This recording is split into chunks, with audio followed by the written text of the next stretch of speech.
Day 36. We're back. Another video. Feeling really great today. Did some bioenergetics, meditated, did my 75 hard 2 workouts complete by 5 o'clock. Spoke to two awesome people with these, basically, talk to strangers from the internet challenge that I'm doing for myself. And made a commitment to myself to keep my new place tidy and keep it nice so that I could feel good about myself. So I'm more likely to cook meals here, which is going great. Eating ground rice and turkey, um, steaks, sweet potatoes. It's all great. It's all great over here.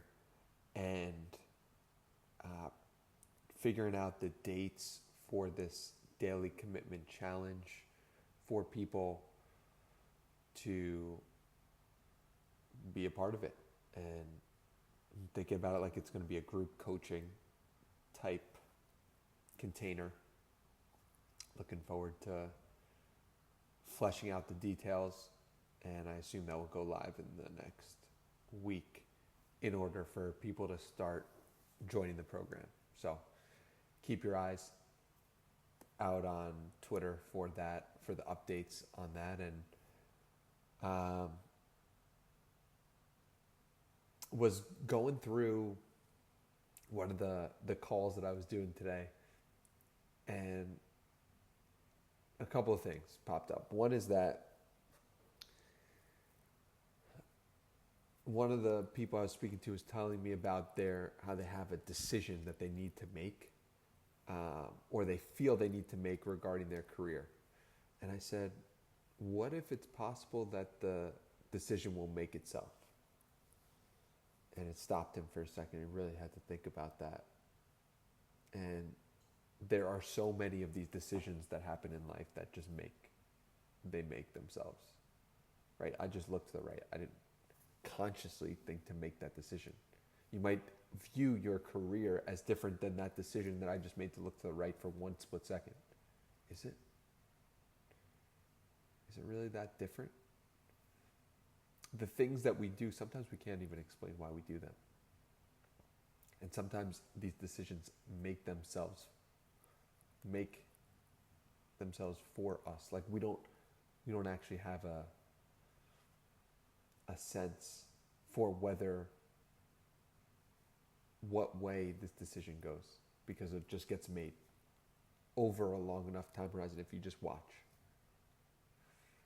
So that was one thing. The other is that there are a lot of content creators who follow me or check my stuff out, and one thing that I spoke to somebody today about was don't judge the size of the ripple you're making. Because one thing that stopped me when I was early, 13 years old, 15 years old,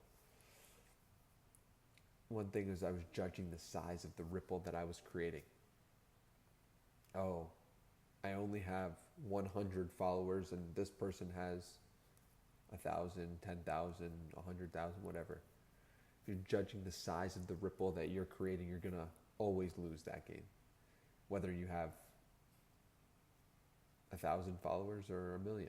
It's like, there's always going to be a ripple that's greater than yours. Maybe except for Mr. Beast. But I'm sure there will come a day when someone else has a greater ripple than Mr. Beast. And that whole game of just focus on your own ripple. Focus on what you are putting out into the world. Focus on your truth. And just say that. Because if you wrote your truth to your friends, it could be 500 people who support you, who know you, who are connected to you in some way. Like, focus on those 500 people, and what would it look like to fully embrace that? Those 500. The network of 500 people you know from high school and college. Like, that would be fascinating. I mean, this falls in line with this new book that I'm reading. It's called Mind Shift by Erwin Raphael McManus. Mind Shift. It doesn't take a genius to think like one. And he talks about one of his mind shifts is you don't need an audience. Now, this is amazing in today's day and age when everyone believes and wants an audience. And there were some great quotes in here. Great quotes. He talks about the story of how he basically got tapped on the shoulder to speak to 20,000 people unexpectedly. And he had been actually doing the work for the previous 10 years, and how he touched the people's lives on that day. And he had some great quotes in this chapter. He says, "I've learned that you don't need an audience to prepare for the biggest moments of your life. Commit to greatness when you have no audience. Discipline yourself and prepare yourself to be the best at what you do. Live as if today you may be given the greatest opportunity of your life. Be ready to step up when the call comes. Fame is what you're known for. Greatness is what you are. You can be great and never be famous. You might be a scientist who discovers the cure for a disease, for example, but science doesn't play well on TikTok, so you may end up living the rest of your life in obscurity. You might be a great mathematician who unlocks the mysteries of the universe and at best becomes a household name among a handful of physicists.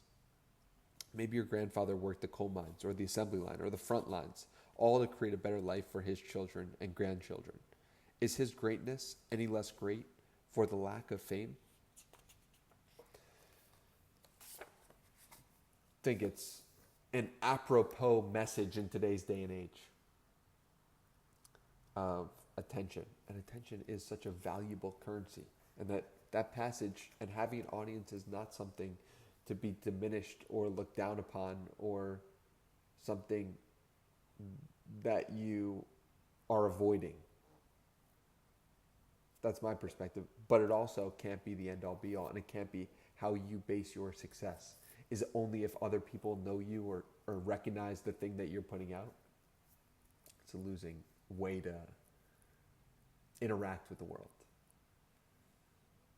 Because it's totally based on external people, external eyeballs coming at you. Let your self-worth be on your own eyeballs. Your own eyeballs. Did you get your workout in today? Did you read your 10 pages? Did you follow your diet? Did you meditate? Those are things that you can control, that you are judging you based on. Let life be judged by those metrics. Day 36, complete. See you tomorrow.